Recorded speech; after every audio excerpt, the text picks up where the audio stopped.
Hi. Thanks for watching. Don't forget to subscribe to my channel. Enjoy the video. Hi, this is Trevor Emdon from wizardofwisdom.com, and in this video I'm going to talk to you about how to stop procrastinating. Or at least I think I am. Am I? Maybe I should do that one tomorrow. What do you think? What's the right answer to that? Okay, well, yes, a bit of a bad joke, I know.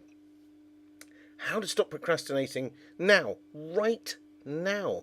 How to stop procrastinating and get things done.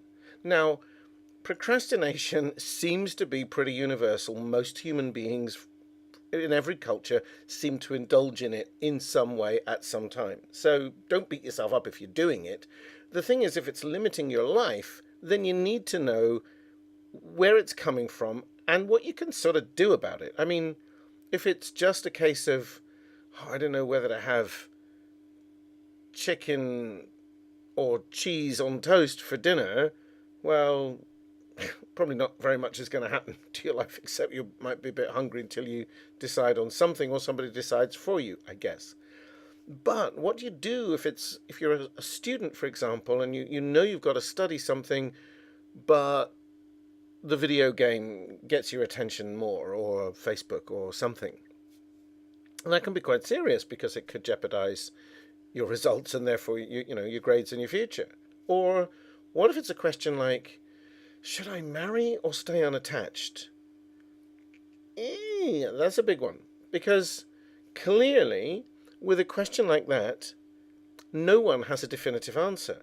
There's only one right answer for each individual. And certainly in a case like that, there'd be two individuals involved, probably, or at least in 50% of that possible decision.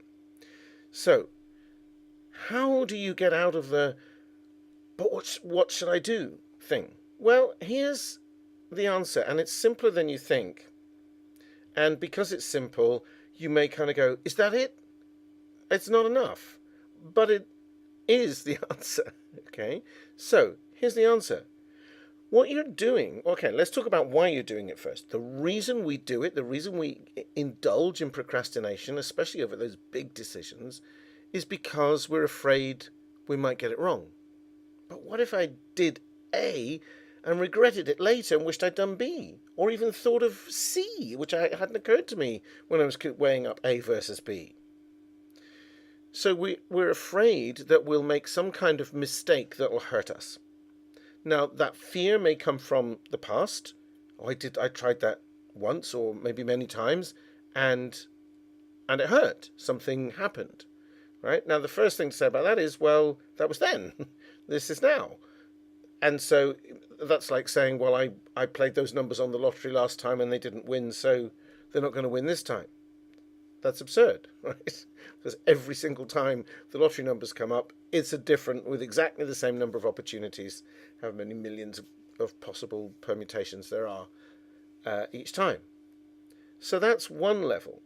Or we're afraid, even if we haven't tried it before, because we've seen others try similar things and it looks like they got hurt or failed in some way.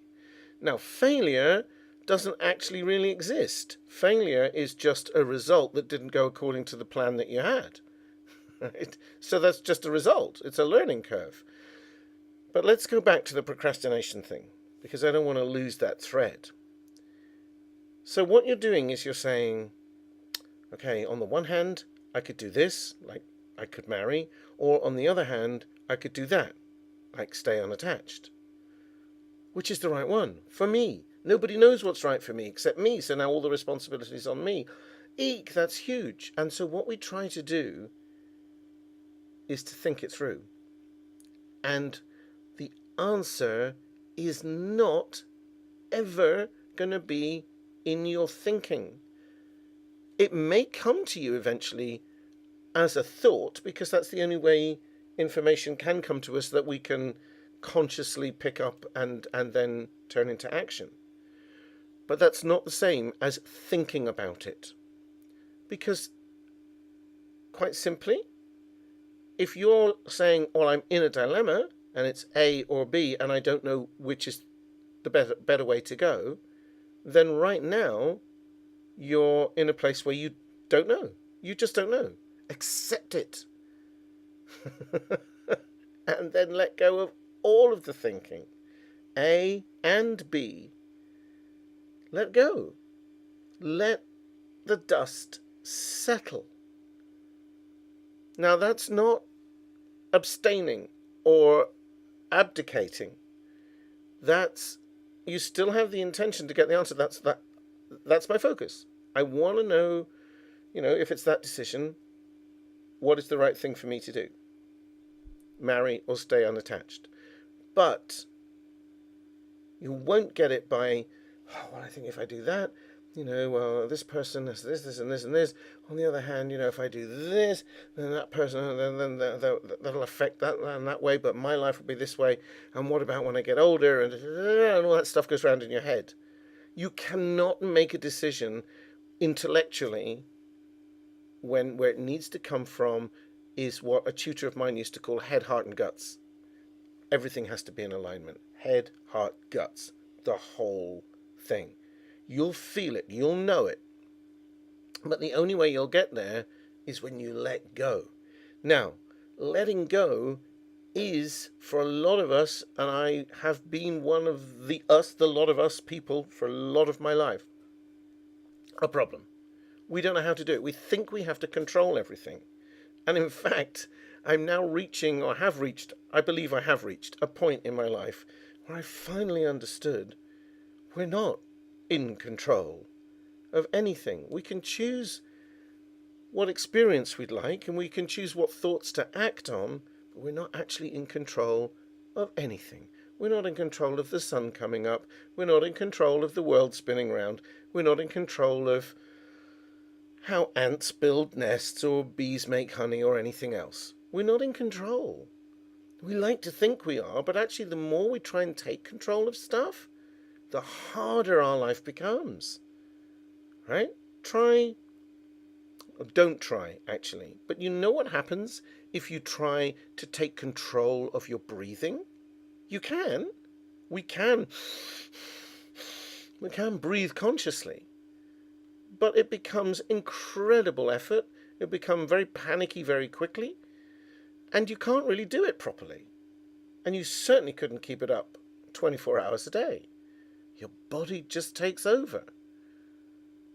What about blinking your eyes? You can take control of that if you like. How annoying that would be, right? My eyes just get on with it. And there are certain things that you definitely can't even control, like growing your fingernails or your hair, if you have hair, right? Or it falling out if you don't have hair. That's completely outside of your control. If you cut your finger, millions of things happen inside your body, billions of blood cells and all kinds of other things go on to make sure that it heals and that you're whole again. If you break a bone, different processes, but same thing. Your body will take care of it, completely outside of your control. So why do you think that decisions are inside your control? And the illusion is created because we can think and we can take control of our thinking.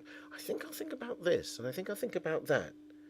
Yeah, if you want to, you can think about green cheese if you like, and elephants. But you don't have to. And if you let it go, ideas and thoughts and solutions to problems pop in because they're always there, but they come from I don't know where. I can't give it a location. A greater wisdom than ours, the one that knows how to grow fingernails and that knows how to make the monarch butterfly that migrates 2,000 miles migrate back to the same tree that it left, even though its brain is smaller than a pinhead. We have to trust. Now, if you would like help with the letting go process, then I have good news for you, because I have a free gift that will help with exactly that. And I've called it the 5-minute impossible problem fixer. And to get it, it's completely free. All you have to do is go to wizardofwisdom.com. The link will be below this video if you're watching it on YouTube. And click the link, help yourself. And then go through the process, of course. Read it and listen. There's a little audio. Because I designed it to help you let go. so that solutions and things that you want to happen in your life can just come effortlessly. That's how we're meant to live. So I hope that's helpful. And I'm Trevor Emdon from wizardofwisdom.com, and I will see you again very soon. Thank you for watching. That's all, folks. Now click the link below the video to get your free gift. Thanks for watching.